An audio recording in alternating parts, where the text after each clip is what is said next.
So before we jump into this, I wanted to talk about renting movies in grocery stores. Really? Yeah. Okay. Do you recall that being a thing? Eagle Video? Yes, constantly. I lost count of the number of times I rented the Cool Spot video game from there, and I don't. It's not a joke. I played that all the time. Oh my god. A soda tie-in video game has no right to be as good. Right? As that No, game it's was. stupid. It's so fun. We didn't have a Giant Eagle. We had a Jubilee. That's a fun name. Yeah, I don't know what it was, what its parent company was, but I remember a specific memory where we went in and they had the giant posters for Batman Returns had just come out on VHS. Sure. And I loved Batman. I don't even know where that love came from because I didn't have comics when I was that young. But we rented Batman Returns. And we did what my family always did, which is get a big bucket of chicken. Which, Hell yeah. I might be the minority here, but, I fucking hate chicken. I don't like chicken, especially with bones. Give me just man. I know, I'm weird. See, me as a kid would have agreed with you because I was, the pickiest eater on the face of the planet, yeah. But now it's I just want to tear up some chicken wings. I went through a phase in college where I was just I don't even care, just need meat. Just give me the wings. But... especially at that age, and now again, I'm slowly going vegan. I hated it, but my mom made a deal with me. She's like, if you eat your chicken, just a drumstick, you can watch Batman Returns. But we were not watching it until you and it was miserable, and I hated it, and I was just I ate the skin immediately because I can get that down, which is a mistake because you need to use that as a barrier between the chicken and your tongue. Yeah. But I fucked up. I was a child. You learn. This is how you learn. Right. But I did it. I ate it, and I was it was cold. It was cold by the time I had finished it. But I'm all right, let's watch some Batman Returns. I was maybe, I was 5, I think. Around then, yeah. And I don't know if anybody's watched Batman Returns lately, but it is not a children's movie. No, at all. Batman kills a guy for a gag. We talked about this before. So because we're Americans, we don't mind violence as much. Yeah. But sex, oh my god, not allowed. Not illegal. Allowed. Illegal. So seeing Catwoman, Michelle Pfeiffer as Catwoman in tight plastic sewn to her body, went over my head as a child. But it all went over my head, and that's kind of what the point I want to make. There's a scene where Catwoman is kind of not really seducing Penguin, more so Danny DeVito's Penguin, just I'm going to touch you. A weirdly horny Penguin, I might add. Super horny. He's vaguely horny in the comics, but not like that. Not like that. No. And she puts the canary in her mouth. Oh, yeah. And then lets it go, but there's a lot of... She ties it into a knot with her tongue. Yes. So I had the opportunity to see Batman Returns in theaters a couple of years ago. It was, I think, AMC was showing it again. Right, yeah. When they were doing a run of classics. Yeah, or great. 80s and 90s era classics. So I watched it, and when I went in, I noticed the screenplay writer was Daniel Waters, who also wrote Heathers, which is fantastic. Really? Mm-hmm. Which once you're older and you're watching it, you're oh yeah, absolutely. There's so much sexual innuendo packed into that movie. Oh yeah, absolutely. So we're at that scene, and my mom's nope, turns it off. I'm but I ate the chicken. But I ate the chicken. We had a deal, Mom. But I ate the chicken, and I'm 5, and that's I don't know how to negotiate. So you cry. So I cry, and she's okay, fine. And I watch. I have no idea what any of the sexual innuendo is, and I love it. It's may have had some influence on what I find sexy and not sexy, but that's neither here nor there. You just have a strange fetish for birds being tied to knots that I still don't understand to this day. It's skill. I respect talent. So the reason I bring that up is because the movie we're going to discuss today was another movie that when I watched it, all of that shit went way over my head. As it did with Batman Returns. And as I'm looking through this director's filmography, a lot of his movies were like that, where because he did Addams Family, Values, he did Men in Black, 1, 2, and 3. But sometimes I forget he did the third one, but yeah. Yeah, it was I. That's fine. But there's so many moments in those. There's a scene with Uncle Fester in Addams Family Values where they're discussing what a virgin is, and I'm like, I have no idea. Yeah, no, that went straight over my head as a kid. I had no idea what anybody was talking about. I loved those movies and just had no idea what was going on. Great. So that brings us to the show. Welcome to DeRazzled, the podcast that takes award-winning worst films and fixes them. I'm host Jack Culbertson, and here to suffer alongside me is today's guest, the perennial poet, my personal pal, Joe Pickle Plantain Nealis. Howdy, partner. So if you don't know, and you shouldn't because this is our first episode, all the movies on DeRazzled won Worst Picture at the Razzies the year that they were released. The Razzies, for those who don't know, are something of reverse Oscars. They recognize the worst films of the year. With 44 to pick from, I've made wild assumptions about Joe's character and suggested we watch Wild Wild West. Honestly, not a bad assumption about my character, because as much as I am not maybe the target audience for most, as like an educated person with a master's degree in literature, I'm not the target audience for action films, but God, do I love them. I like westerns, and I like action to a lesser degree. I like westerns a lot too, and I get that from my grandfather. He loved westerns. My stepdad was big into Clint Eastwood, or is. For my grandfather, it was John Wayne for the most part. The original Quick and the Dead is like one of the earliest memories of seeing a western that I have. Never seen it. It's good. So is the ridiculous remake with Leonardo DiCaprio. That's got some wild editing that's just a lot of fun. What I want to do is rewatch. Well, I've actually never seen any of these. The original Fast and the Furious.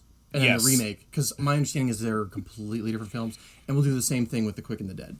Ooh. I think it's a Raimi film, I want to say. I think you're right. Yeah, I think the remake is Raimi. So what was your first interaction with Wild Wild West?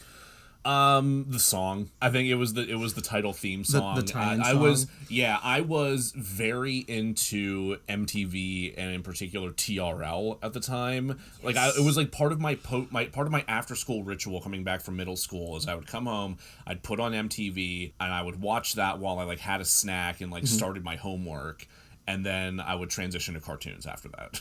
Okay. Yeah.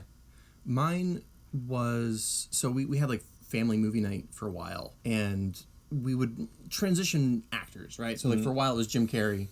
Oh, sure. Yeah. Which are also movies that are deeply inappropriate for children. Very. And then we went to Will Smith. Like I don't think we watched Independence Day till later, but we did watch Men in Black.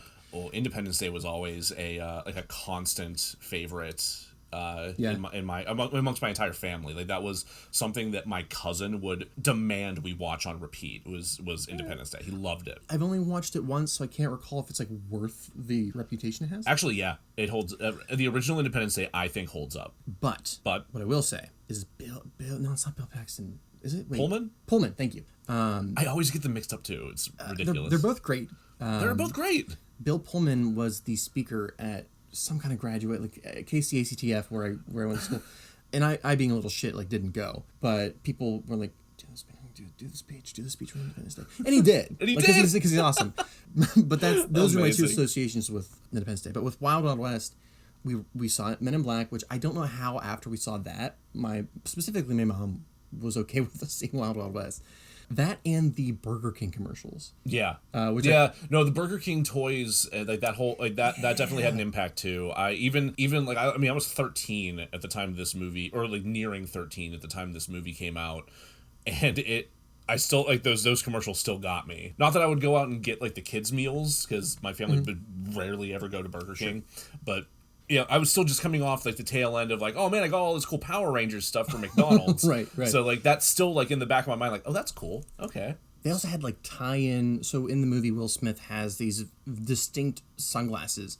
They're oval shaped. Yeah. And they had, you could buy them. You could buy them. $14 in a big value. I don't. Oh yeah, you could find them in department stores, like just wherever. So what we're saying is this movie was meant to be a like big blockbuster, make a bunch of money in action figures type movie. So let's I'm gonna summarize the movie. Okay. As poorly as possible. Go for it, please. But like in under 3 minutes. All right. So Wild Wild West is a movie starring Will Smith as Jim West. It was once based upon a TV show. It opens with him and a naked lady in a water tower, but the water tower is real flimsy. It was just made really poorly, and it breaks. And then Will Smith like pours out, and there's this like really close moment where they almost say the N-word, but then he punches a honky in the face. So like no more N-words are even mentioned. Then we cut to Kevin Kline, who's in disguise as a sex worker, trying to seduce Bloodbath McGrath, who is Buffalo Bill from Silence of the Lambs. Yes. And shenanigans happen, and Bloodbath gets away, but then like Will Smith makes a joke about like boobies, and they talk to President Grant. President Grant at that point. And he's like, you guys need to work together because you both are the only two people I know. He's a lonely man. He's a lonely man. And they get on a big train, and the train's full of like all kinds of gadgets and stuff, like cartoony gadgets. And they also meet Selma Hayek, who plays Rita, who plays 19 different roles. None of them make any sense. She's just there for a butt shot. Yeah, kinda. I mean, there are plot reasons for her being there too, but they don't handle that well at all. Right, and I'll get to that because that's a beef I have. Yeah. So they go to a costume party, and they meet the main villain, who is Kenneth Branagh in a wheelchair, missing the bottom part of his body, and he is just a real hoot. He's like a steampunk villain. He bursts out of Abraham Lincoln's head. That's a pinata. I should probably specify these things. Oh yeah, it's like it's like I think of like the kind of cake you'd see a stripper burst out of. It's an Abraham Lincoln, but with Kenneth Branagh in a wheelchair.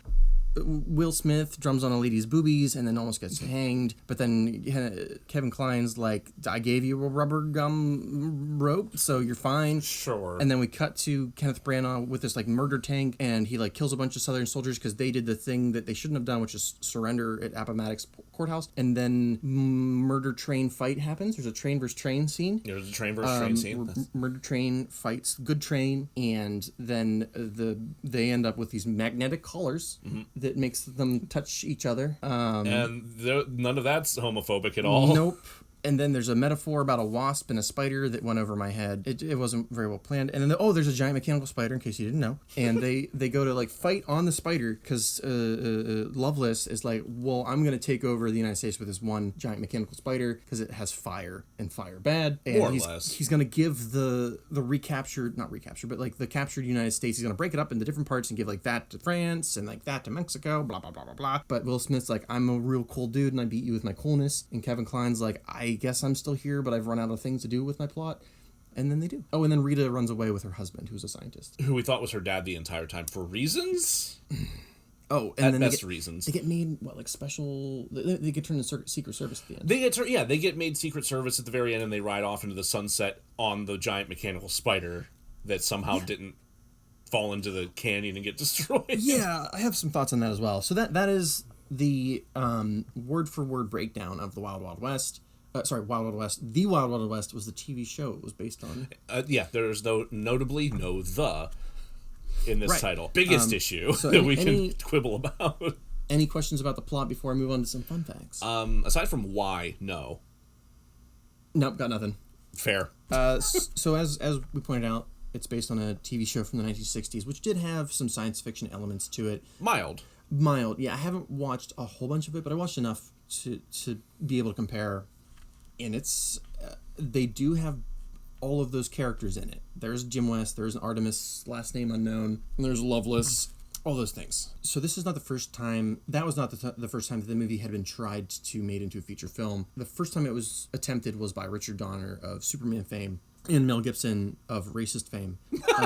But it didn't work out, so they made Maverick instead, which I have not seen. Nor have I. No, I'm not familiar with Maverick. Early reviews doomed this film. This was the early days of kind of like internet. Yeah, that is AOL chat rooms and review boards and whatnot. And studios didn't know what to do, how to market it, and they didn't know what to do with like leaked scripts. And like the script's not great, so when it was leaked, the people were already kind of like against the extremely confused when people were demanding they restore the Snyder Cut.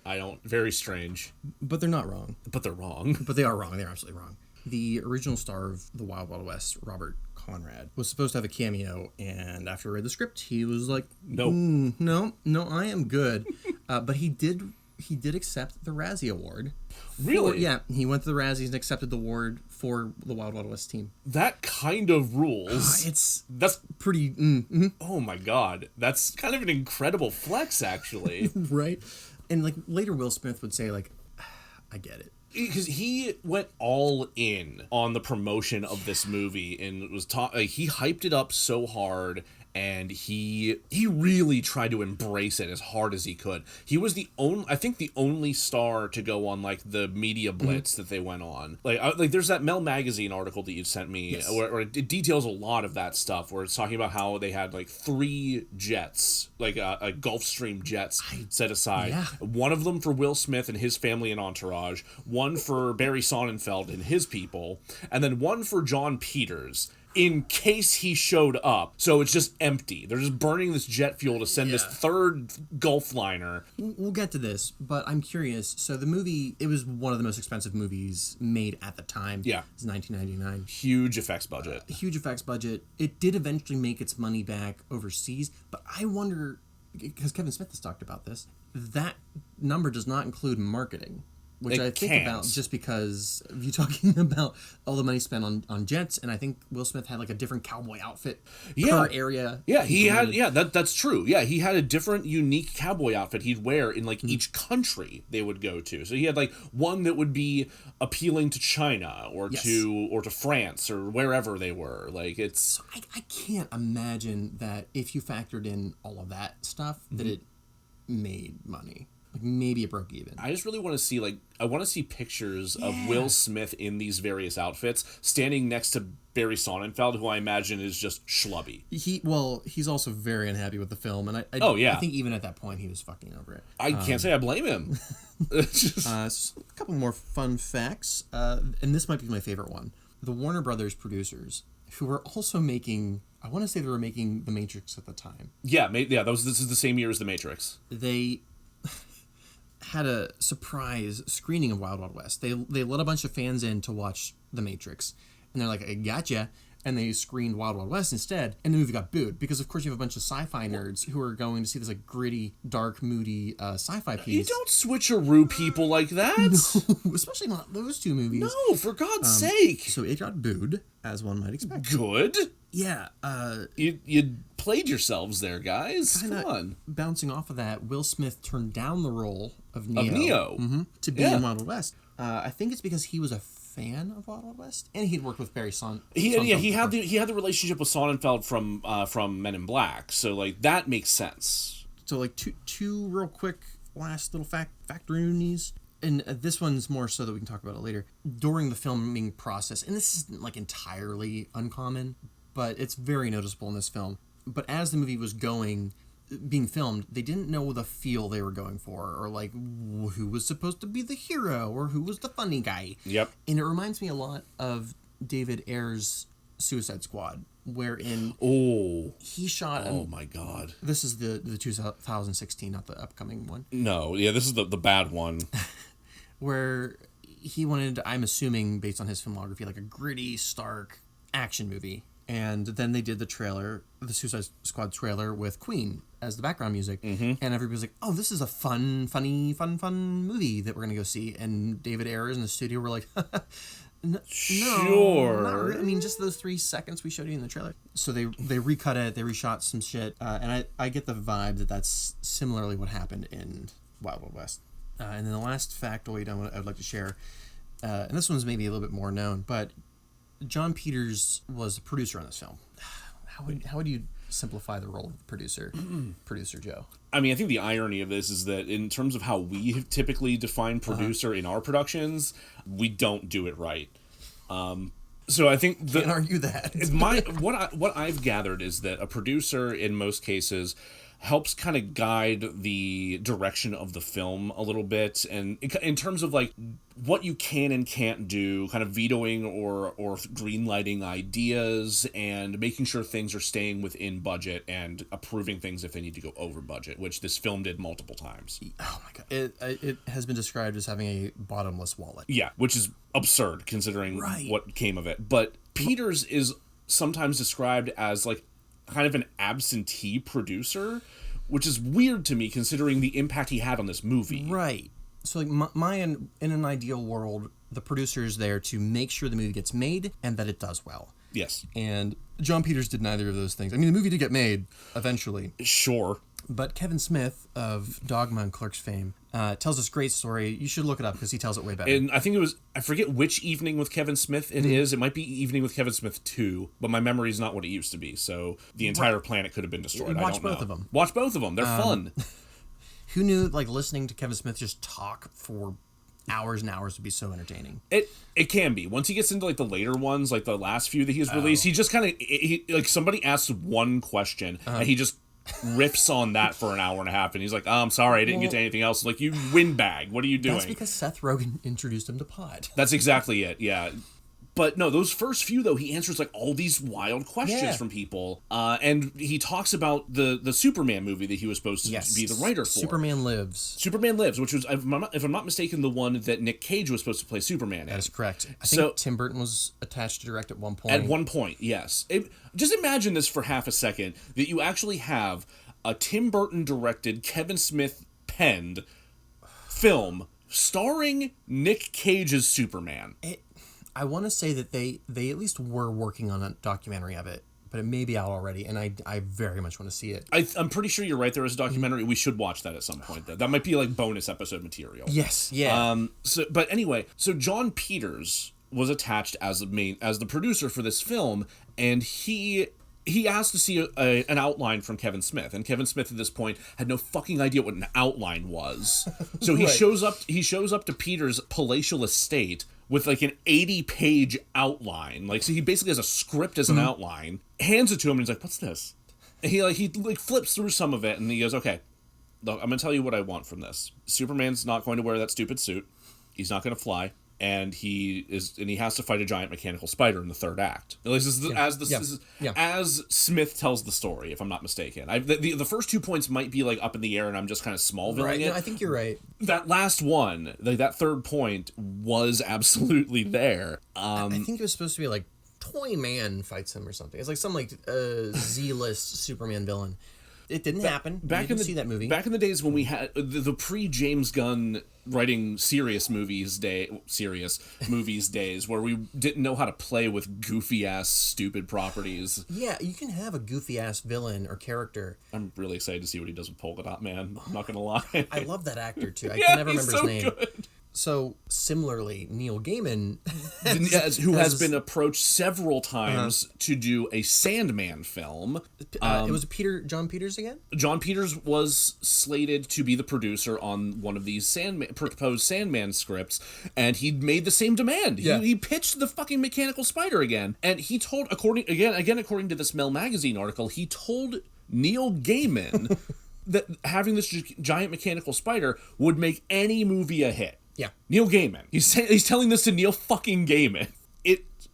It's patently insane that he continued. Like, this is like a running gag with him that he wants somebody to put a giant mechanical spider in a movie. And he finally did it by some way. Because again, going back to that Mel Magazine article, the writers, like the actual screenwriters who are credited with penning this screenplay, like they took Peter's suggestions and they said, okay, well, we're not doing that. Right. And they wrote in an airship with like cannons and guns and stuff. Like something that seems a little bit more like fantastical, but like plausible. Yeah. A little bit more plausible given the time and the steampunk and all that they're doing. Yeah, I want to say at one point, instead of he was like, no, giant spider won't work. What about a stealth bomber? Oh, and they're like, this takes place like 3 years after the Civil War. Yeah. How are we gonna do a stealth bomber? What are you talking about? It was like 1999. We'd only publicly known about the stealth bomber for only a couple of years. It was like a handful of years. Yeah. So what you should be getting out of what were these fun facts is that the production was a disaster, right? No, I should say, in regards to the giant mechanical spider, the final say of that actually getting put into the script was Barry Sonnenfeld's, at least according to that article. I forgot about that. Yeah, because after they had like come up with the airship replacement for it, they pitched the whole thing to Sonnenfeld, and he hears about the airship, and he goes, "No, I don't know about that." Okay. And then one of them was like, just grasping at straws, was like, "Well, in a previous draft, it had a giant mechanical spider," and he went, "Really? Tell me more about that." So real quick, I'm going to rattle off some stats, right? These are Razzie stats. It won, this is from the 20th Golden Raspberries recipient of Worst Picture. It was 1999. 20th. Okay, so they've only been doing this since 79? I think 80. 80. Okay. Okay, no, that fits. I could be wrong, though. So these are just nominations. It was nominated for Worst Actor for Kevin Kline, Worst Supporting Actor for Kenneth Branagh, Worst Supporting Actress for Selma Hayek. Okay. And then Worst Supporting Actress again for Kevin Kline in Drag. Really? Yeah. They gave him a supporting actress. Yeah, they were like super classy and gave. The 90s weren't terrible at all, huh? Right.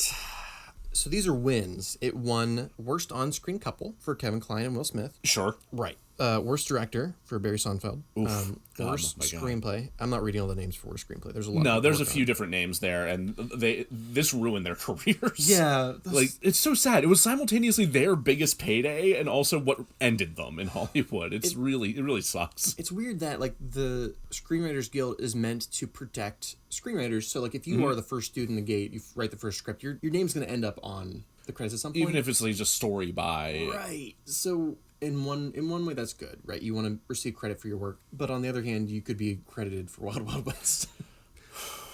And if there's ever a situation where you want to Alan Smithy yourself as a writer. Right. So it also won Worst Original Song.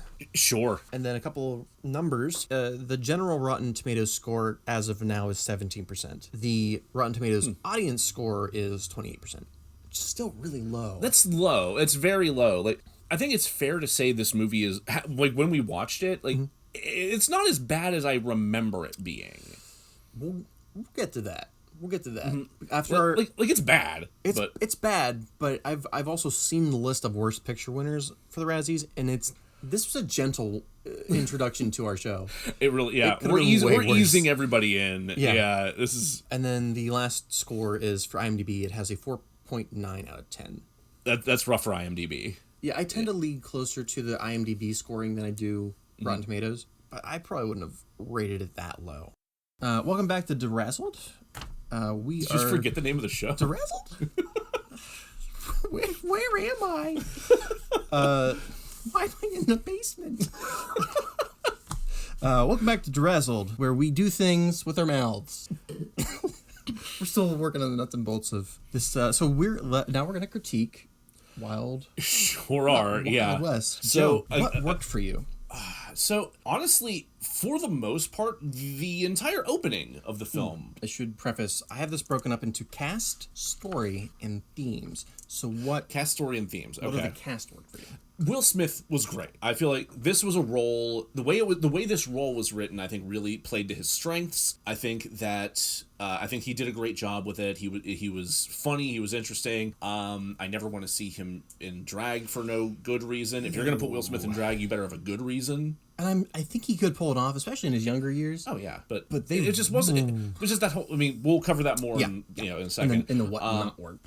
Kenneth Branagh was great. Oh my God, he was so good. He's so fun and engaging, and you can legitimately forget that it's Kenneth Branagh. Yeah. It's like this man putting on this thick Southern accent. With his like weird pointy black beard. With his weird pointy black beard or whatever. Yeah, and like this is a Shakespearean actor. This is an actual fucking Shakespearean actor, and you can like the fact that like the casting people legitimately forgot because he showed up. Because Branagh was he'd already been like attached to the project, and then he showed up to like a costume fitting or whatever. Yeah, and people were like, "Can we fire Branagh? This guy's great." And it was like then Sonnenfeld had to be like that is Kenneth Branagh. Yeah. Like this is really him. I agree with both of those things. Even if Will Smith weren't perfect for Jim West, it is and we'll get back to this. It is a Will Smith movie. It is 100%, and I think you can see. I think like you can see how like the relationship between him and Sonnenfeld works. I'd love to see them do something else. Yeah, I would too. Aside from Men in Black, of course, which he kills it there. But this, I mean, I think both him and Sonnenfeld struggled at points with this movie, some of which is their own damn fault, and some of which is very much not. But you have to play the hand you're dealt, right? Yes. The only other casting I would say was like, no, keep that. I would keep them. I would. Ted Levine for Bloodbath McGrath. I liked him in that role. Actually, I it took looking it up for me to realize that he was Buffalo Yes. Bill. My God, yeah, like I think even making that connection, like having that character parallel for that actor, makes him more menacing. Like, Well, the makeup people and costume people did a really good job with him. yeah, 100%. Not only is he unrecognizable as the actor that he is, but also that ear horn. Oh my God, Super gross, and like it's gross. like it's both disgusting and a really like genuinely awesome like makeup effects feat. Yeah. I don't. You can't see the nuts and bolts of how that works. Yeah, and no, it's it just good. looks like scarring. Like they did a really good job of making it seem like, okay, that's just battle damage that he suffered. Yeah. And that's like a unique surgical fix that they had someone just do. Story. What worked for the story? As I was starting to say, the opening. I think Yes. the introduction of Jim West and the setting, I think worked very well. You're talking about the sexy water tower scene. I mean, even aside from it being a sexy water tower scene, like yeah, like I think the moment of kind of terror that you get at the beginning before you see them in the water tower, where it's the guy in the collar running away from the saw blade. The cold open, yeah. Yeah, the cold open is, I think, good because it gives you a decent amount of information about like what to expect of this world without like showing it too much of its hand or being too ham-fisted or ridiculous. And then like the introduction of Jim West, I think, works very well. The moments of conflict, the moments of more direct, like scripted conflict between Will Smith and Kevin Kline's characters, I think, work Throughout the whole film. maybe not the whole film. There are bits and pieces, like I think, like they're. So the one that jumps out to me is the scene where they are on the train for the first time and they're starting to fight, and Kevin Kline knocks him onto the pool table that flips him over. Like Kevin Kline is a bit too cartoonish in that scene, but the scene itself I think works. It establishes a good deal about how this train works, about the capabilities of Kline's character, about kind of like the struggle between these two characters. But we'll get into more about what doesn't work about these things later on. But I have that similarly, more like under themes and motifs, but their direct conflict of like his bravado, Jim West's bravado, and Artemis's expertise, his intellect, his inventions. Those going head to head work really well for me, except for when it gets cartoonish. That's the problem. Is when it gets cartoony, which we'll delve into more. I'm trying to think what else worked for me. I think Loveless's motivations and his whole thing is great. I think like the way that his mania and his obsession is kind of played out, it escalates at a nice degree up until you get a giant mechanical spider. Well, and even then it's there are only two things in the entire script I would change for Loveless. okay. The first is we save his reveal for the Lincoln head. So, because the first time we see We him, do see him before that in the film as of right now. I think revealing him through that would be gorgeous. That would be wonderful. get to it, but like I would prefer to just hear him because he's got like such a distinct voice. Yes. Like just hear him. Don't even see him. We see his carriage. We hear him talk. Yeah, That's all we need. villainous shadow. Yeah. For like for like a scene or two to like do some some spooky setting for him. Just some foreshadowing. Yeah. And then the other part is him being seduced by. He is a racist. God. He is a racist. Why? Why would he be attracted to? No, there is something to be said for racist white men subjugating black female bodies or female bodies of color. There is a historical basis for that. You got me there. But not like this. He's at the moment of his triumph, and he's like, "I don't have genitalia, but I am kind of horny and into this." I'm just about to completely obliterate the United States to obliterate the Union that ruined my dreams and carve out the entire like Midwest and Pacific Northwest for myself. But if I had a dick. Aside from that, those two moments, everything with Kenneth Branagh, Loveless works for me. Yes, absolutely. Almost the entire costume ball hanging scene works. It's like to me, it's like the best structured part of the film. I think the structure, like the writing structure of that scene works up until the end. Which part? I mean this might be more of an effects gripe than anything, but like the rubber noose is just not well executed. I think again it gets cartoonish. I like that Artemis is like, let's hang him, and then gives them the rope so that we know that, like he structurally that does work. So it does show that he's more savvy than we maybe expect at the time, and it shows their kind of like competitiveness, which I do like. Yeah, but that it's an actual literal rubber rope is I don't. It's I don't too like bonkers. It, right? It does make me want to look up when like rubber was invented. Not that rubber existed. I'm fairly certain at that point. I think. Yeah. But I imagine it would be much harder to come by. Like you wouldn't just have it available to like make a gag rope out of. And wouldn't the hangman like notice? Right. Like he'd be like tying it up the tree, and be like something ain't right here. Yeah. How did? It broke my suspension of disbelief. The murder tank scene. The murder tank Most scene. of it I really like, and I'll come back to that when we fix this movie. Mm-hmm. Loveless brings Bloodbath McGrath on his fun boat and is like, hey, those are your soldiers over there. Ain't those guys real cool? Let me demonstrate my weapon. And then he sends his murder tank. And kills all his men. Which then causes Will Smith, or Jim West, and the good guys to show up. And he has this moment where he's like, oh, I recognize this carnage. This is the same thing that happened to, I want to say, New Liberty. New Liberty, yeah. And we get like a serious moment with him. And a little bit of a serious moment with Kevin Kline. Yeah. Like that all works for me. And seeing Bloodbath McGrath is no longer the main threat of the film because he dies in that scene. Yeah, because he is a large focus of the protagonist's goals for like the first like third of the movie or so. Yeah, that's it. Yeah, like that's a good dramatic turning point. I thought that worked too. Cool. Anything else with the story before we move on to themes? No. Jim West dealing with racism. There's a little bit, like, it's subtly sprinkled in. That works for me. Yeah, like as he's like about to be hanged. Yes. Yeah, and you get a little bit in the costume party where they're like, why is this person here? And in a little bit immediately following the sexy water tower scene. A little bit, yeah. Yeah. Yes. So considering the original show had, some racist elements to it. The villain, thematically, the South Shiraz again, the Confederacy as the villain. Yeah. Yeah. Kind of wish it stayed that way. Yes. But that worked. What didn't work for you for casting? Unfortunately, Kevin Kline.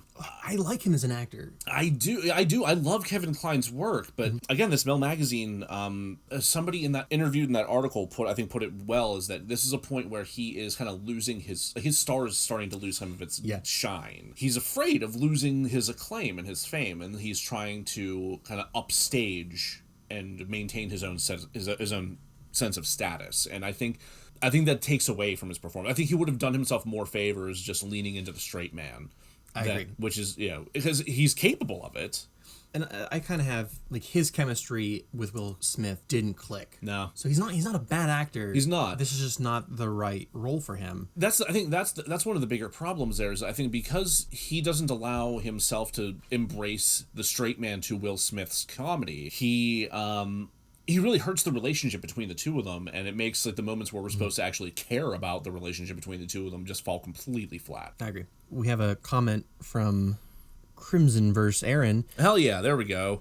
Rubber was invented in 1844, so it would have been around. It would have been around. Yeah. Google is free. Thank you. I hate to say this, but I also don't think Selma Hayek worked. I think Selma Hayek could have worked. Yes. I think that the way her character ended up, I don't want to say the way her character was written, because it's like from what we know now, like the only thing that was in the screenplay that got kept was the giant mechanical spider. Right. So like whatever butchery had been done to that script, I think ruined her character.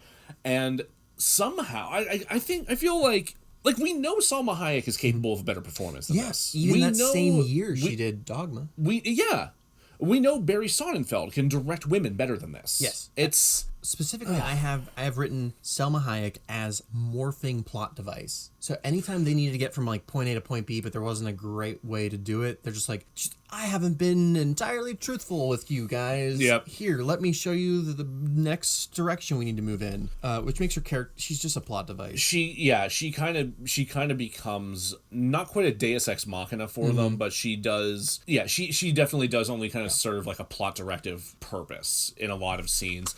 And just her delivery on so many different lines is so bizarre. And like I know that like this is the year she's kind of just starting to get her big break, but like I don't know, even as like a young actress, I feel like she's capable of better. They saw her in, I want to say From Dusk Till Dawn was prior to this. I think so. And they're like, yeah, she's hot. Let's put her in this movie.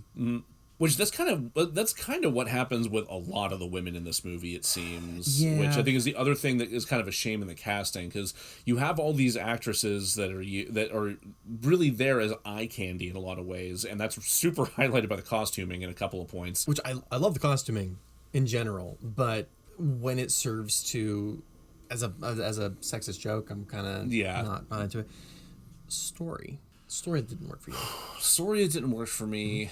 We already talked about Will Smith's belly dance. I mean, yeah, I think that's the biggest thing right there, is just like that completely derails the climax of the film in a way, because it's not Will Smith outsmarting the racist and stopping him from destroying the Union. It's Will Smith doing something goofy that has a nonsense consequence, or a nonsense reaction.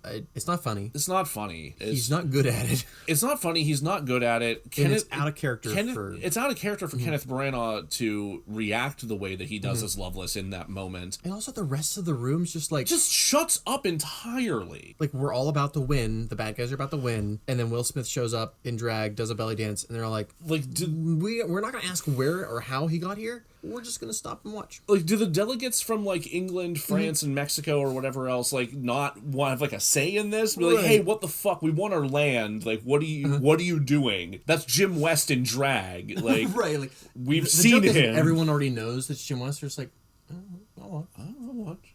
Yes. I'm not going to say I haven't entertained this idea before. And it's super weird to me that, like, it's the moment that his boobs catch fire that he immediately shouts, "Get him!" Given it's very weird that, like, his tits catch fire. Right. Like, that is a genuinely strange thing. Yours don't catch. I mean, I'm not like a source, but like, okay. Jack, I keep telling you to see a doctor. Oh no! No, we haven't fixed the gas leak. It felt like they needed to get from, like, point A to point B. Selma Hayek was tied up, so she couldn't do it. So they're like, well, that's a funny thing people will laugh at. So they did it. They went for the cheap. Yeah, that's exactly it. They went for the cheap laugh instead of, like, fixing whatever was wrong with the script to make that part work. And, you know, maybe if they had called in the actual screenwriters. Yeah, because after they turned in their draft, they were never spoken to again. And that kind of ties into the other thing I have, where everything past the murder tank scene kind of it starts getting ridiculous. I'm not into it. Like, the moment the third act kicks off, it really just it's a drag. It's a drag. Well, I think like a lot of the second act, like leading up to the murder tank, I think just does drag. Like, a lot of that stuff is paced very poorly. I think so. Yeah, I think that, like, there are some great moments, like, there in terms of, like, the costume party and, like, the murder tank itself and like the dramatic aftermath after the murder tank. But, like, there's stuff surrounding that that's just paced really badly and drags things down to a crawl for a little while. Like, we were commenting at the time when we were watching, like, it felt like a slog. I think primarily those were Artemis's scenes. Yeah, I agree. And Selma Hayek's. Yeah, which is a bummer, but it is a bummer. But then we get to the third act, and we wake up with them in the magnetic collars, and they're about to go run away from the saw blades that just move autonomously for some fucking reason. It's science, Joe. It's science. They knew how to make magnetic saw blades chase people with homing missile precision and like, I can put aside my, like, this is not realistic if the whole movie works, like, if you give me something to chew on. But from the like fallout of the murder tank onward, there's little bits that I'm into, and then the rest I'm just like, I just want the movie to end. Like, I know the giant spider's coming. You foreshadowed it really, really well. Let's get there. They try to have a character moment following the saw blade metal necks, and because of the actors and their chemistry that they've set up, it doesn't work. And we're just waiting for the movie to end.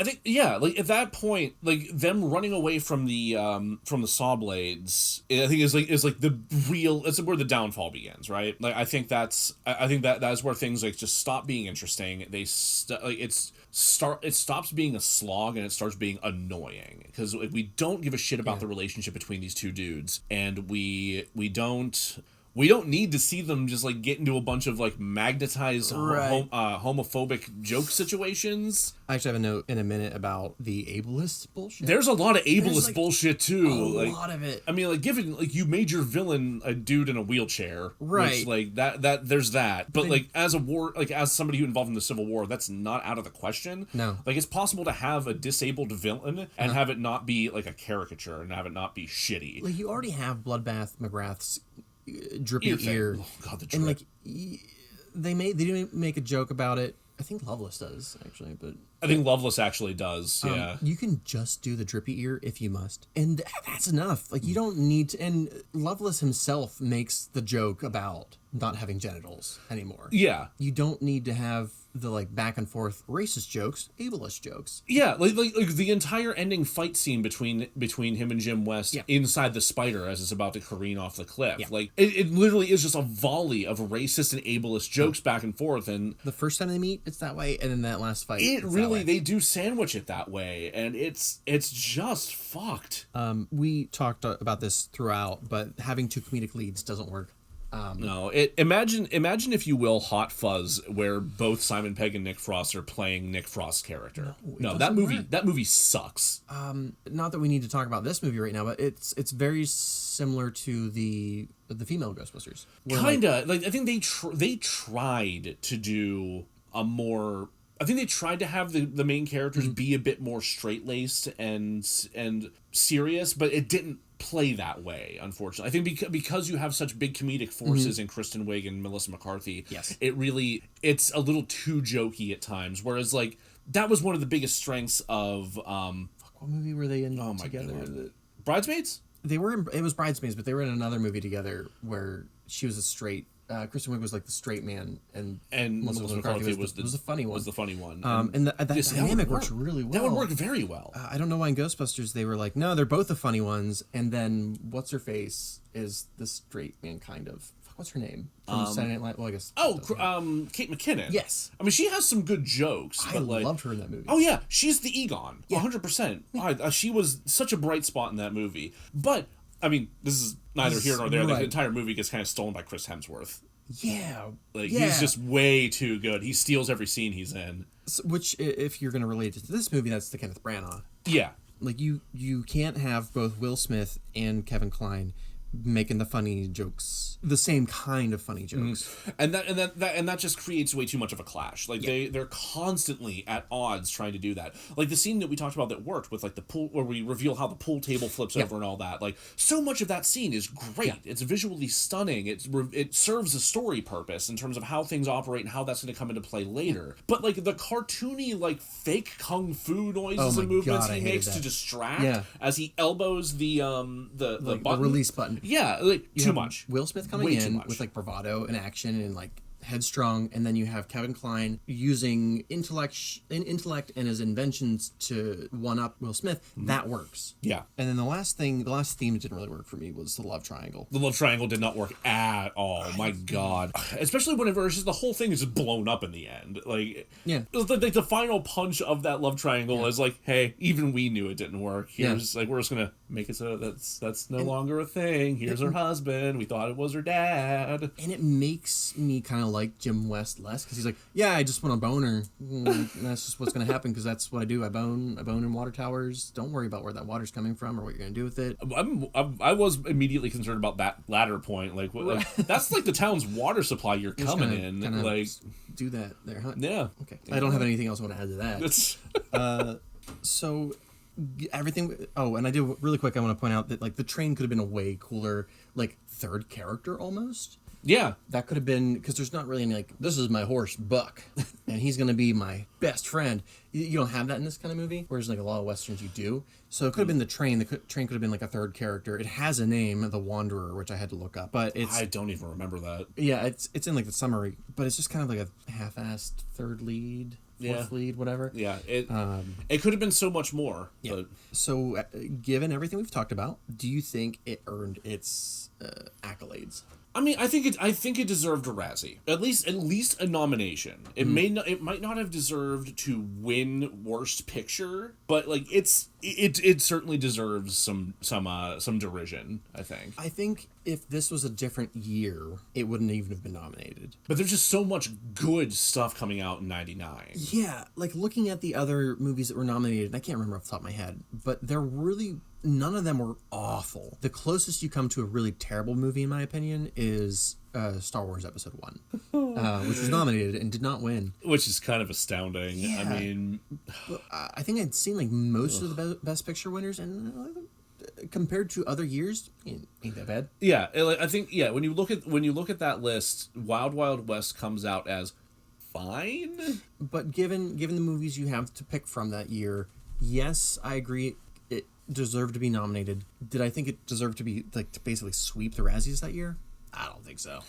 I mean, I think you have a lot of recency bias in how a lot of that was chosen. This is Will Smith at like the top of his 90s game. He's just coming off of Bad Boys and Men in Black, Independence Day. Like, he has driven a lot of amazing successes over the past like 4 or 5 years. Yeah. So for him to have such a flop come in, especially from a director of Sonnenfeld's caliber, because you have, I mean, given I don't actually know the critical reception off the top of my head of like the Addams Family movies around that time. If I'm not mistaken, Values got kind of panned a little bit. I think so, but not like this. Not like this, no.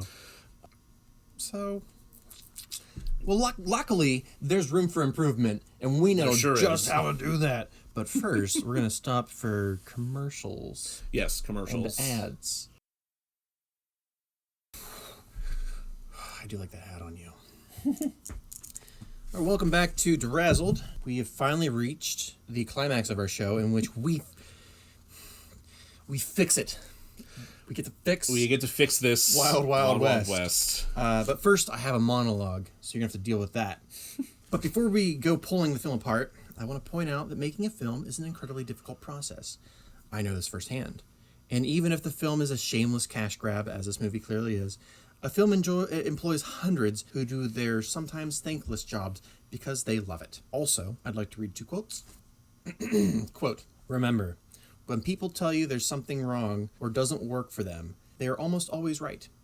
When they tell you exactly what they think is wrong and how to fix it, they are almost always wrong." Neil Gaiman. Yeah, fair. I mean, that's exactly what we're going to do. We're going to tell you how to fix it. It's good to keep in mind we're also idiots, though. So What do you mean? Second quote. Quote, "Criticism may not be agreeable, but it is necessary. It fulfills the same function as pain in the human body. It calls attention to an unhealthy state of things." Winston Churchill. I don't disagree with either of these. No.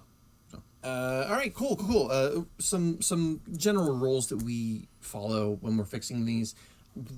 The fixed version can only have stuff that would have been available at the time. Yeah.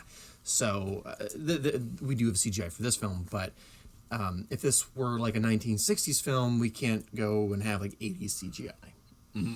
We can only have 2 recastings, and the fixed version has to follow a similar story. We can't have like Casablanca but with Transformers.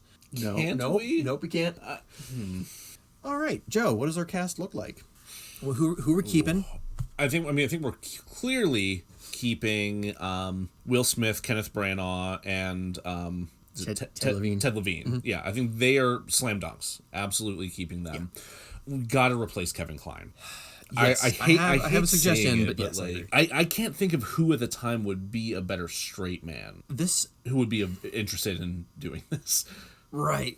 This isn't a perfect fit, but I would at least be interested in seeing him read for the role. Adrian Brody. Okay. Yeah. Where was his career at this point of time? It wasn't. He hadn't done The Pianist yet. Okay. But he had done major motion pictures. Like he had done a Thin Red Line. Okay, so this would be a bit of a departure for where he was at that point in time. Yeah, and I'm definitely suggesting him based upon like later comedic works he would do, such as Darjeeling Limited and I think the Brothers Bloom. So I know he can do the straight man, for sure. Absolutely. Would I know that in 1999?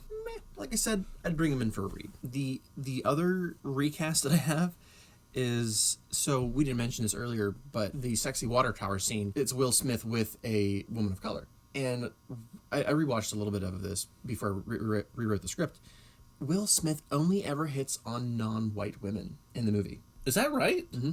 Unless you want to count him hitting on the booby drumming woman, but that was. But he more thinks like, that's Kevin Kline. He thinks that's Kevin Kline, who's not a white woman. No, I mean he does jokingly propose marriage to her to save his own skin. But he hits on Salma Hayek. He hits on his response in that moment when she goes and he goes, "Okay, gasp means no," is just very funny. That is objectively funny. That monologue he has at the hanging scene is the best he is in the movie. Yeah, agreed.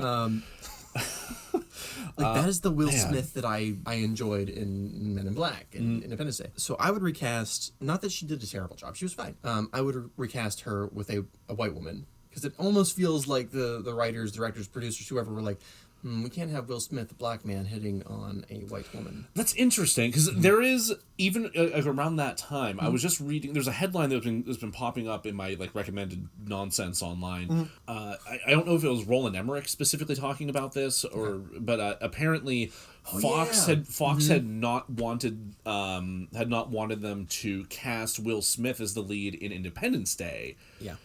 Which I think the rationale was something like cast a black guy, lose the foreign markets or something like that, which piss off. Right. On several levels. There. And then he went on to prove that that's horseshit. Yeah, he absolutely proved that was garbage because that movie rules. So, Pretty White Lady is what I would go with. It's not a necessary recast, but it might not be a necessary recast, but I think it does establish this character kind of flying in the face of racist bullshit. Yes. And especially considering the confrontation that takes place right after the water tower collapses. I think that's... I don't think that's a bad recasting necessarily. I think you could probably do one that's more consequential. Probably. And the reason in this proposed fixed script, I have a lot of weeding in fighting against racism elements. Sure. So I want to right up front just put it up there to begin with. Okay. So along with recasting Artemis with Adrian Brody, who is just a really great deadpan actor. He is a very good deadpan actor. I want to make him. He's Artemis is an inventor. Mm-hmm. He is not a slightly more competent Wile E. Coyote, which is what I currently. That's kind of how Kevin Kline's reads. Yeah. I want the humor to derive not from his inventions, which they can. There can be moments of that, but his relationship with Jim West. There's not enough humor interwoven in that relationship. Specifically, I want this Artemis to have a really hard time interacting with human beings. Okay. In the sense that he's too in his head. He's a bit more cloistered. Right. Kevin Kline is too charismatic, whereas not that Adrian Brody isn't, but he has that he just can't connect with people, which will come into play later when he runs into Salma Hayek. Sure. So another change I wanted to make is he is not another agent being brought on. He is a consultant, kind of a Q figure. Almost. Okay. I'm just going to read right from the script. Sure. Specifically, he's a colleague to the missing scientists, who I'm rebranding them as the Western Altruists of Prosperity. WAP. God damn it. What? Is there something you want to say? WAP. Adrian Brody's a part of WAP. Please go on. Anyway, so the train, the Wanderer... I need you to edit that music video. The Wanderer was the last shared creation of WAP and their last great invention before the Civil War broke out. So the inventors of WAP, this is the train, the Wanderer is kind of their pride and joy. And then I already talked about recasting Water Tower Sexy Lady. Mm-hmm. And then the other change I would make to casting and character is Salma Hayek's character, Rita. I don't even know what she's supposed to be in the movie originally, just wifey. I don't know. She's just kind of there as eye candy in the scene where we first meet Kevin Kline. Yeah. And then she just kind of keeps popping up. Yeah.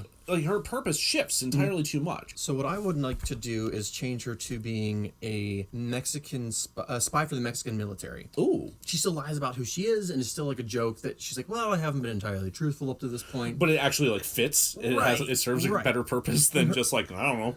And her goal is specifically, so she's aware that Lovelace intends to break up the United States and give away territories.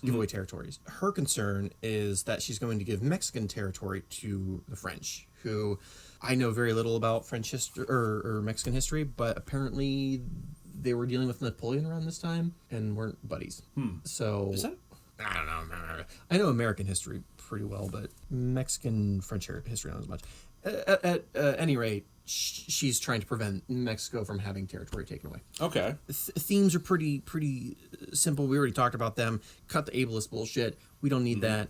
We didn't need it then. We don't need it now. Absolutely. I want to play a little bit with the racist elements, which we've talked about, but also casual racism. Like you can have, like we know, at least we should know, that Lovelace is a racist. Bloodbath is a racist. Those are the bad guys. But you also have these moments where Kevin Kline has like a casual racism. Or like just the way that like us as a society in like 1999 weren't great. And I want to not like take that out, but emphasize it so that there needs to come a point where Artemis realizes like, oh, I've been in the wrong treating Jim this way. Interesting. Yeah. Okay. How would you go about that? I'll get to it. And then the last kind of theme I'd like to play with, and again, it's another thing I've hinted at, is the competitiveness between Jim and Artemis and like his bravado and science, which like is already kind of in there, but I want to like boost it. Okay. Also, Rita doesn't need to be a damsel in distress. Like, even then, that was shticky. It's absolutely shticky. Yeah. Cool. So getting into the story itself, keep the opening. I love the opening with the guy running through the field with the spinning razor blade. Cool. And I would more or less keep everything up until they end up in DC, following the sexy water tower scene and the introduction of Artemis and Rita and Jim West kind of like busting in, and the point of that scene is to show they both want bloodbath and they both fuck up because they get in each other's way. Okay, that needs to be established. Then we get to DC. Instead of this like awkward, Kevin Kline is actually, you know what, he can actually stay. Like he can stay if he wants to continue being Ulysses. I was actually gonna say I liked him as Grant. Yeah. So we may as well just keep him in that role. Like give him like a guest starring gravitas kind of thing. Like it's a special appearance by Kevin Kline. If he'll do it, absolutely. If he won't, then we'll get it. We'll get it. Kevin, let us know. Yeah, let us know, Kev. But in that scene at DC, we get the backstory of WAP. We get to see a WAP board. God damn it. We get a little bit of Jim's hidden history, namely that like something happened in New Liberty. Right. We don't get the full reveal. And like what I really want to emphasize here is Bloodbath McGrath is the main villain. Right. So you want that to be the idea at this point. Like we got that little bit of like Lovelace in the background early, but like that's it. Mm-hmm. So in hiding Lovelace as the actual threat, because he kills Bloodbath, it's him. Mm-hmm. That gives him this like boost of power. Because we are expecting this big fight between Will Smith and Bloodbath. And we see that get subverted. Yeah. So, yeah, keep all that stuff. Really push the relationship, the kind of competitiveness between Artemis and Jim, until we get to the turning point scene, which I hit really hard early on. That's the murder tank scene. Absolutely. Yeah, no, that has to stay. Yeah, like up until that point, it's mostly like a summer action comedy film. Mm-hmm. We're not changing too much of the movie, just rewriting some jokes. Yeah. But at that point, I want to see an actual flashback of the massacre of New Liberty. Like I want to make it real for the audience. Like I want to see a somewhat younger Jim West as I think he said he was like a Union soldier or something. Could be. Yeah, I think I remember that being a thing. We get to see the destruction of New Liberty through his eyes, so that we can connect. If you're not paying attention to the dialogue at that moment, you don't really connect it. Like that same murder tank is the same murder tank that we just saw. Yep. So we do that, and here we kind of realize that Jim West's bravado is more of a show to kind of hide his fear. Like he's sure. Like that bravado is not coming from nowhere. And it's also a little bit of a turning point for Artemis because he realizes this, and more so when he reveals that McGrath is not the main bad guy, but like Lovelace is, because up until now, like he just thinks Lovelace is another one of the kidnapped scientists. Interesting. Yeah. Okay. He feels partially responsible because him and Lovelace, as well as the rest of WAP, had a hand in the invention of the murder tank. Okay. And to up the importance of the murder tank is actually the head of the spider. Oh. Yeah. Oh, I like that. So okay. Because it simplifies the story, and we get to see like the destructive power of Spider even before we meet Giant Full Spider. Right. Yeah. Actually make it a part of the plot more so than just like seeing a bunch of spider imagery. Yes. Okay. So like right after that, that's when we get the Selma Hayek butt scene, which we don't need. But this is the scene where now that they have softened on each other a little bit, Jim and Artemis, Jim can kind of like, here's how you talk to a person, a lady person, in fact. Rita. Yeah. And like we had like what, a week to come up with a new script? Yeah, something like that. If there's more time, I would probably spend more time developing Rita's character to give her more to play with. Like she wouldn't just be this like trophy that Artemis gets. I mean, she has like some goals, but she's still fairly one-dimensional. Sure. In the fixed version. Oh, yeah. I can't say I'm surprised. I mean, there's so little to work with the way the character is presented. In this transition scene between like action piece and action piece, we get them kind of being friendlier to each other, as well as Artemis just sucks with women. Yeah. So, but then we do arrive at the next action scene, which is the murder train or the murder tank. Murder tank also train. So it's multi-use. Which is in the movie, but like if you blink, you miss it. Mm-hmm. So it's bad train versus good train. Like Artemis built most of good train, Lovelace built most of bad train. Train versus train. Train versus train. And in this scene, bad train wins. Okay. Okay. Like, I don't want to have Lovelace take the good train, which is what happens in the movie. Right. I want him to blow it to smithereens. This is like the death of a character that we care about. Right, because you've already established you want to make the Wanderer more present. Right. More involved and more important to the characters. Okay. Like Artemis has more of an emotional attachment to Train. Sure. So like in that scene, we lose the Wanderer. I think this happens in the film. Rita betrays. No, I think she's a mistake. But like Rita is like, "J.K., I'm actually also a bad guy. I wasn't being entirely honest with you. I'm a spy for Lovelace." Yeah, no, that didn't happen in the movie. She's just like taken. Well, no, she does the stupid thing and activates one of the sleeping gas things. That's right. Apropos of nothing in an enclosed space. Like, so she double crosses the good guys. They even take the conductor, whose name I cannot remember. Yeah. Or can't remember. So I want this to be like a low point for Jim and Artemis, so that when they wake up and they have the magnetic collars, you keep the physical comedy, though less homophobic. Yeah. But you have the physical comedy, but the emotion behind it is more honest. They're both angry at each other. They both blame each other for the events that just occurred, of the train getting destroyed, Rita betraying them. Okay. So that like they have to work through their frustration with each other, rather than just like, I guess that wasp fucked that tarantula. I'm a little confused on that scene. And that means we're friends now. Because we watched porn together. Bug porn. It was a weird scene. I think they were trying for something deeper there, but like there's just no, like, they dove into the shallow end and hit their head a little bit, I think.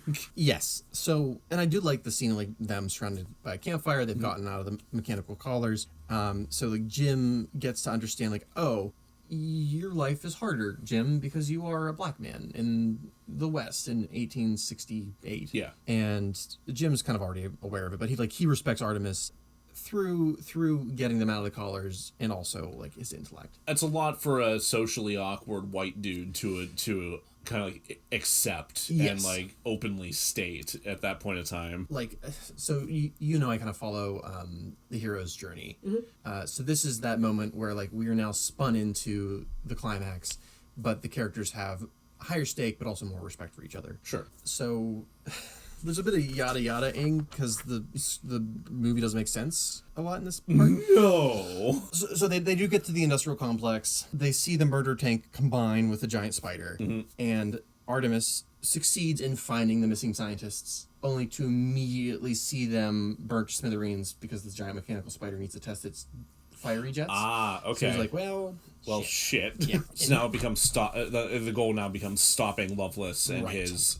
his murder machine. Yes.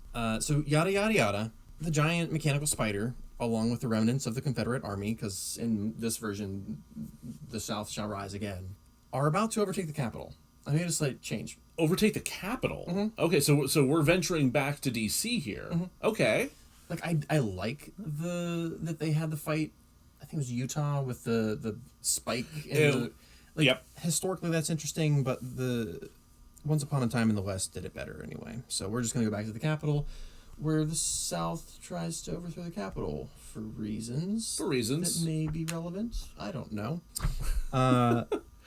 I mean, for someone like Loveless, isn't the reason enough to like just destroy the Union and enable his plan to divvy everything up? Yeah, we just have to make it that President Grant did not go to Utah. He's just still in Washington. Okay. So the South goes to these racists go to overthrow the Capitol for the first and only time in history, and Rita double crosses Loveless, freeing Artemis. Okay.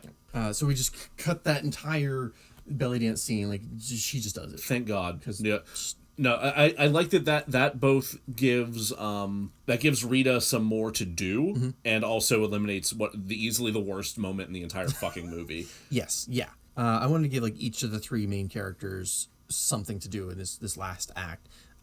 So I have fight stuff happens. Fight stuff happens. Okay. And in fight stuff happens, Spider catches important building on fire. Congress, perhaps. They have it coming. Yeah. Yeah. So in fight stuff happens, Jim West gets knocked into the innards of the spider, which happens in the film. But instead of him fighting mechanics like James Bond fodder rejects, he doesn't fight anybody. He sees that black men are made to make the spider function. It's a metaphor. Interesting. So elaborate on that a little bit more. So in the film, there's just like white Southern soldiers. I assume they're just like people who had lost a limb or something in the Civil War, and then they like operate the spider. And then when Jim West shows up, they just like fight him, and it's just like a fight scene. It's really boring. But in this version, he doesn't. He gets knocked into the spider's innards, but instead of fighting anybody, he sees that black men are being made to operate the spider. So they're being treated as slaves again inside the spider in order to keep the machine moving. Correct. Okay, I gotcha. Yeah. That's dark. That is dark as fuck right there. Yeah, I mean we don't spell it out. Sure. It's just more of like a look and like a knowing, like a look of recognition, like oh. But yeah, I mean this is definitely a little darker version. Oh yeah, absolutely. But I'm guessing the idea is that Will Smith frees these. Frees these people, sure. Which is great. Well, he's trying to, but then how did I write it? Oh, mecha steampunk wheelchair. Yeah. Loveless, as he does in the film, comes in his mecha steampunk wheelchair, and fight stuff happens. Sure. So that's happening.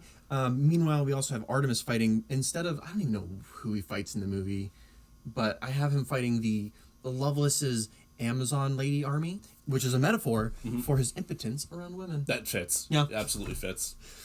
Meanwhile, Rita captures the visiting foreign military leaders, which doesn't happen in the film. They're just like never spoken of again. Yeah, they always forget that any of these people were here. This isn't an obvious act of war or anything. Right. So I want her to like, I'm gonna go ahead and because her whole thing is to keep Mexican land from being given to these foreign leaders. Right. She gets to succeed in her mission. Mm-hmm. As the fight progresses, we come to like a similar tableau of Jim and Loveless hanging out the side of the spider. Like instead of it being a canyon, it's going to be that Congress on fire. Okay. Yeah. Except for instead of Jim West hanging off of the wheelchair, Loveless is. Jim is not. Jim's still in the spider. Mm-hmm. He's still more or less safe. But he tries to save Loveless. He's like, "Give me your hand, you old racist." But Loveless's racism runs too deep to be saved. Does he let himself go? Yeah. Okay. Stumbling into the flames of democracy. And then I didn't really know what to do after this because the movie ends so abruptly, so I just wrote, Rita rides off in the sunset with a giant mechanical spider. Just like yourself. And Jim and Artemis are made the... They stay in Washington and are made Secret Service. Yeah, and it runs directly into the show. Okay. Yeah. I think the one problem I have with that is, I guess the rest of the film setting-wise, like, where, like... how are we making adjustments for that, and what does it take for them to follow Loveless to Washington to make this happen? Because I do agree that is where the climax should take place. Because when we were doing our watch through, like, we had the realization is like, don't, like, Congress still exists, right? Like you've done nothing here. You like, can capture President Grant and you can even kill him, but that's not going to stop the country from being. No, like, he has a vice president. There's a line of succession. What are you doing? We've thought that much through, at least. Yeah. You know, and that's very much the, like, yada yada yada. Like, how do we get from wherever I don't even know where they are, Utah or Wyoming or whatever, to DC, especially because I've had Train get murdered. Maybe did have Train get murdered. Maybe there can be like but the train survived, like just the head of it, like a Return of Dead Train. They just have the engine remaining. They just have the engine. So they don't have any gadgets or anything, but they have right. They have transport. Yes, that could be it. That could potentially be it. Or giant mechanical wasp. Oh, that's way too much to throw together right then and there. Yes. Or penny farthing. Regular or bonus? Bonus. Okay. Like, motorcycle penny farthings. Like penny farthings. As much as I hate the damn thing in the movie because it's stupid. You know, like, in coming up with this fixed version, I'd be firm with myself, because there's how I would fix it as a director, and then there's how I would fix it for the movie. Sure. Because, like, I would go full knife breaker on this if I had the chance. Like, Will Smith and now Adrian Brody are, like, way too competent for the kind of story I would tell. Sure. Like, they would be way dumber in my version. And yeah. Rita would be so competent. She'd be the most competent person easily. Absolutely. And yeah, every guy in the movie would be just dumb as fuck. But Loveless would say the same. Like, he is just ready to be a knife breaker. He is, like, right on the cusp there, isn't he? Yeah. Like, all that would need to change is his wheelchair would need to, like, run on farts or something. And he's a knife breaker villain. We did talk about that, didn't we? Did we? Yeah, I think we did talk about that in the watch along. For those who don't know, A Knife Breaker is a short film that Joe and I watched, we do end up watching it a lot too. We created some years ago. I eventually do want to do, like, a watch along with. Oh my god, Knife Breaker. That'd be fun. Yeah, that'd be very fun. But it's a rather silly film, and sillier than Wild Wild West. Yes. So, what do we think of the fixed version? I think the fixed version's very good. I think overall, like, I mean, if we were actually fleshing this out into a script, I'd like to see more explanation for the yada yada yada bits. Right, but right. overall, I think this has a lot more impact, a lot more punch. It fixes a lot of the character and relationship issues that we're seeing in, you know, the movie as it exists. There's one problem, just one, and it's John Peters. Fuck. That You're right. This version doesn't do anything about John Peters, unfortunately. Because we can write a really good script, but if you give it to John Peters, the man, something bad's going to happen. So I was curious about, like, who else was producing action films at this point in time. Like, what are some of the? So I did some research into what were, like, some of the best action films from the 90s. I'm interested. And so I ended up putting together a list after comparing two listicles, one from Collider and one from Screen Rant, I think. Okay. So I have sets of producers here. So first I have Don Simpson and Jerry Bruckheimer, who produced The Rock in 1996. John McTiernan and Michael Tadros, I can't read my own handwriting, who did Die Hard with a Vengeance, 1995. I haven't seen that. I've only seen the original. Actually, same, but everything that or a lot of what I've read about that particular movie is that it is a refreshing deviation from the because apparently Die Hard 2 was too much of a retread. Like, it was too much of the same thing again. Okay. And this one kind of puts him out of his element a bit more, and you get to pair him with Samuel L. Jackson. Yeah. Okay. So I want to watch this movie. Yeah. We have Howard Baldwin and Moshe Diamant, who produced Sudden Death in 1995. Okay. This is a hell of a name. Buzz Feitshans, I have no idea if I'm pronouncing that correctly. And Ronald Shusett, who did Total Recall, 1990. We've got a whole bunch of them right here. David Permit, Barry M. Osborne, Terrence Chong, and Christopher Godsick, who produced Face Off in 1997. Doug Claiborne and David Foster, who produced The Mask of Zorro in 98. I did like that movie. That was a good one. Deborah Hill and Kurt Russell, who produced Escape from L.A. Yeah, that makes sense. Yeah. And only person I have to repeat on my list here is, oddly enough, it kind of hurts to do this because it's Jerry Bruckheimer, this time for Con Air. You know, there's a couple of good ones on there. I'm going to have to, for their sake, release, was it Deborah, I forgot her name, Deborah and Kurt Russell. For Escape from L.A., yeah. Deborah Hill and Kurt Russell, yeah. Yes, yeah, that's right. Deborah Hill and Kurt Russell. Just because that is a really, it does not hold up at all. It's really, really bad. Just watch Escape from New York. It's so much better. Fair. However, there were several that I did leave off of this list just because I don't think they would have ever touched this with like a 30-foot pole, which is like basically anybody involved with the Terminator franchise. I didn't, I probably should have included the producers for Men in Black. Now that I think about it, yeah, I want to see if that was also John Peters or not. But if off this list, I would either go with the people who made Mask of Zorro or the people who made The Rock. I think, fucking Bruckheimer. He knows his stuff. He does know some stuff. He's made some horrible garbage alongside Michael Bay, but that, like, The Rock is not that. Like, The Rock is probably like one of the only good Michael Bay films out there.